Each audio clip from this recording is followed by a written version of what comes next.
Hey there, it's my face. A lot of people have told me that they miss my FaceTime videos because I've made too many videos where I only show a picture and not my face. So here is my face. I'm sorry.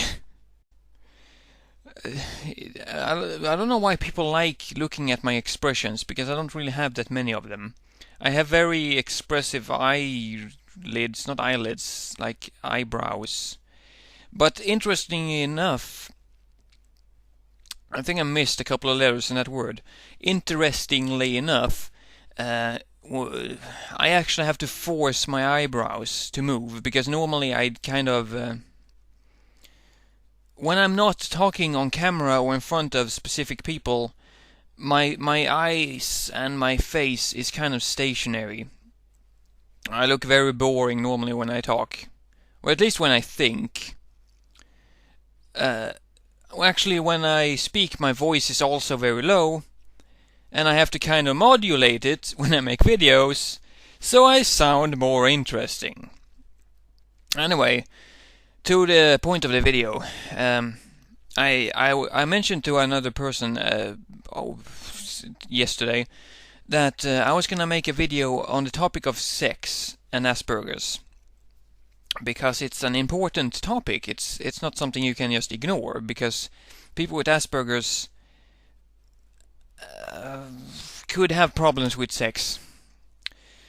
But I thought about making a video about that topic, and then I realized that there was something else that was nagging my mind, another topic that I had forgotten.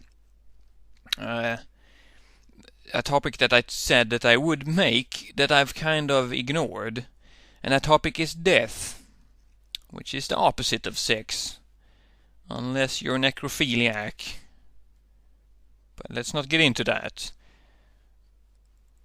My mom died. If you saw my latest video, you would know that. And a lot of things happened to me, and I want to talk about them because I have Asperger's, and I'm not quite sure that my reactions are the same as normal people who have lost people. But the fact of the matter is that people with Asperger's are said to have, well, they're said to have a lot of things. They're said to have like no emotions and stuff like that, depending on who you ask, and that's stupid and untrue.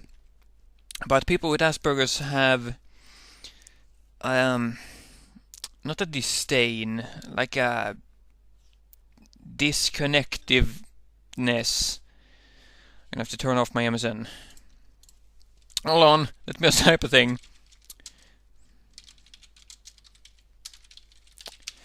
Okay, so where was I? Right, we kind of when it comes to death, we don't, not just death. When it comes to emotions, we have problems. This is such a hard topic because I don't want to say that we don't have emotions, because we do. Aspies. But when okay, let me just start from the beginning. My brother, I'm sorry to my brother because I'm gonna tell some stories that are kind of are his stories, but he tells people the story, so I don't think he minds. My brother had a friend. Okay, I'm gonna modulate the story because it does have parts in it that he might not want to know, people to know. He had a friend that died when he was younger, and he felt bad because he didn't feel bad that his friend died. I mean, he didn't feel as bad as he thought you should feel when somebody dies.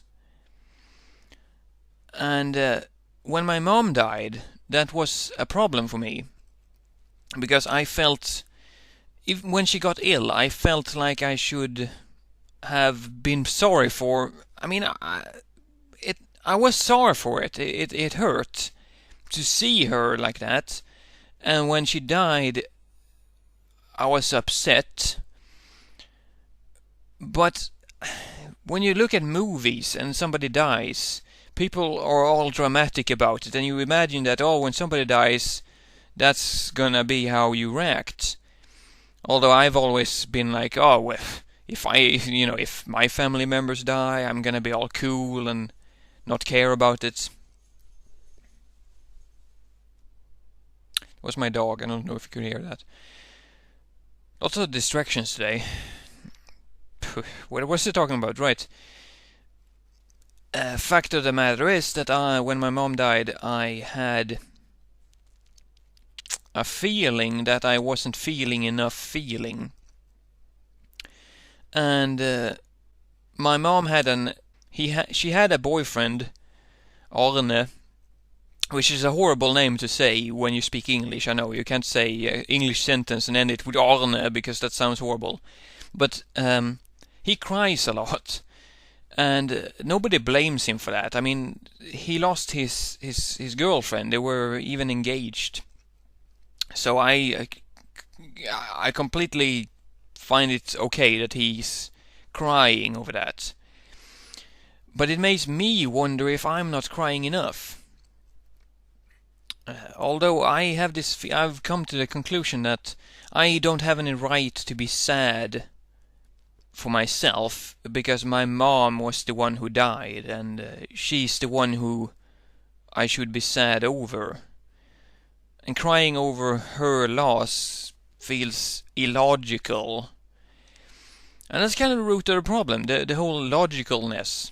Because death is not something you should just go, oh, well, it's logical to do this, so I'm gonna do that. You feel like you should have some kind of knee-jerk reaction and just feel stuff. So I was worried about that, and we went down to Skåne, which is another horrible word to say. 12 hours away from here, 12-hour car drive. Me and Arne took a car down to my mom's funeral.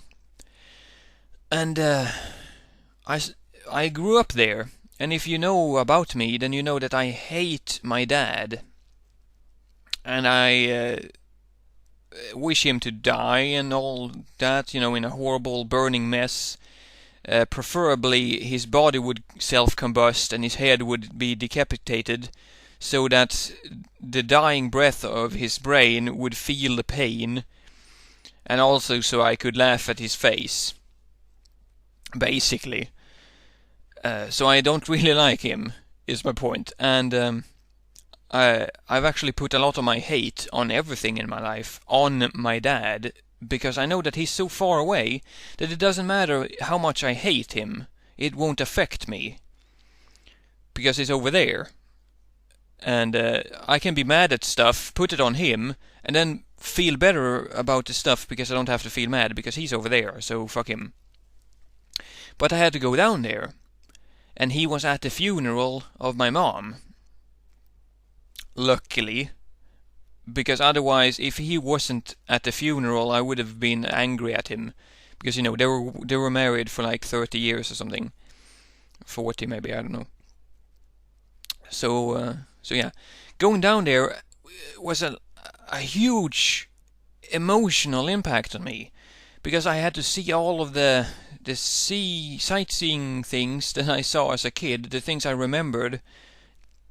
The smallest things, a hill, just a bump in the road that I remembered and had emotions attached to. Going back to your childhood town is a big thing, especially when you have a lot of hate on that thing, and especially when you see your dad for the first time in 7 years, I don't actually know.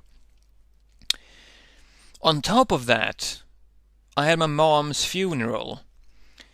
On top of that, I don't actually like churches, but that's kind of a personal thing. So I hadn't shed a single tear about my mom up until the actual funeral sermon thing. She was cremated, so there was no coffin. She was in an urn. And they had a photo of her next to the urn. And I was like, oh, this is gonna be silly because I don't believe in God. The priest is gonna be talking. I'm gonna be like, oh, that's crazy talk, like whatever. My mom is dead. It's too late. Whatever, man. That's how I thought I would be. But I started crying when the priest said that my mom actually, when my mom was sick, she called the priest up and talked to her. So the priest knew my mom. That's why that was the one priest that was talking, because she knew my mom, over the phone at least. And the priest said that maybe this was a good thing. Well, I'm paraphrasing because I don't remember words. Maybe this was a good thing, the funeral, I mean, because that basically forced people to realize that she was gone, and maybe people hadn't realized that. And I realized that I hadn't realized that she was gone. And I don't know how my mom knew that, but she did somehow, because the sermon felt like it was just directed at me. I know that's selfish, but it hit me personally, is what I'm saying. Because whenever I looked over at that photo of my mom, just smiling, being herself, being her old normal self. No, old sounds wrong, but the old as in the way she used to be before she lost her hair and got cancer and all that. Looking at the photo, and then with the urn next to it, made me realize that my mom is dead. She's not coming back. She's not on vacation. I don't even think she's in a better place, because I don't believe in that. Although she is in a better place in the sense that she's not having cancer anymore. She can relax. But my point is that I started crying, and I cried way more than I thought I would. In case you want to know, I never actually talked to my dad. I shouldn't even start talking about that, because I'm getting angry just thinking about it. After the sermon was done, he was just kissing up to the priest like he kisses up to anyone he talks to, and I just walked past him as quickly as I could to the car, and then got in, and then waited for everybody else to get there and drive away. We had a lot of fun though with the family being collected. My dad wasn't there because he's not really part of the family, but my grandma and my aunt, whatever, and my grandpa apparently had a brother that I didn't even know existed, and I never even met. And we had a get together and talked and had fun. So it was a nice memory that way. And what I'm trying to do here is just to explain my feelings, just share the story, because if you have Asperger's and your mom or somebody close to you dies, you might be confused over what exactly it is you're supposed to be feeling. Because you might have heard things like you're supposed to not have emotions or empathy and all that, and you might have seen movies where people have too much emotions because it's a movie. And you might feel bad that you're not feeling enough. And I don't really have any good answer to that. All I can say is that when my mom died, I didn't really know that she died until after I saw the urn. And after that, I've actually felt almost not good about it, but not bad anymore, because I got a lot of my emotions out, and that's all I needed to do. And I don't want to forget her, because that would be slightly mean. So what I'm doing is simply that every time I'm doing something that she would have nagged me about, I'm just listening to her in my head. If I'm driving a car, I'm driving extra slow, because I know that if she was sitting next to me, she would be actually holding the dashboard, pretending to, be driving in blinding speeds, even though I'm not driving that fast. I'm paying my bills properly, I'm cleaning my room as good as I can. I'm doing the things that she taught me to do. And that is the way I honor her memory. And by honoring someone's memory, you don't really need to have any more emotion than that. You just need to make sure that you respect them enough to honor them. And I don't mean honor them as in you have to build a shrine and never say anything negative about them. I mean, my mom could be a bitch sometimes. We had arguments and all that. You need to honor them by remembering them as they actually were. So anyway, that's just a long rant, basically. I'm not gonna end it with some melancholic long rant about how you need to remember things and how you should prepare yourself. I'm not gonna do that, because it won't help.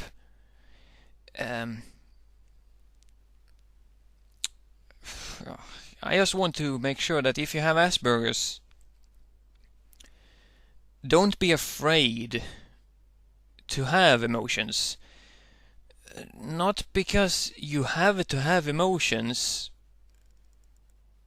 or act in a certain way, but don't feel bad regardless of how you feel, because you can't really help how you feel. If your closest family member dies and you just shrug it off like it was nothing, then I'm sure that your family member would actually be happy about that. Because why would they want you to be sad? I know my mom would want me to actually go to the funeral and, cry a bit, because she was a bit of an attention whore sometimes. But she wanted the best for me, and I'm trying to make sure that I stay on top of my own life rather than ruining it for her life, if you know what I mean. So yeah, that's been basically a video about death, and that's very disconcerting. Also my face. Yay, my face. Yeah, next video is gonna be about sex, and that's gonna be a bit of an abrupt change from this, but there you go. Look forward to it, all the ladies and stuff. This is the wrong video to be all like, the ladies. But you ladies like the emotions, I know that. Whatever. Should have ended the video like 2 minutes ago. This is horrible. Yeah. Goodbye.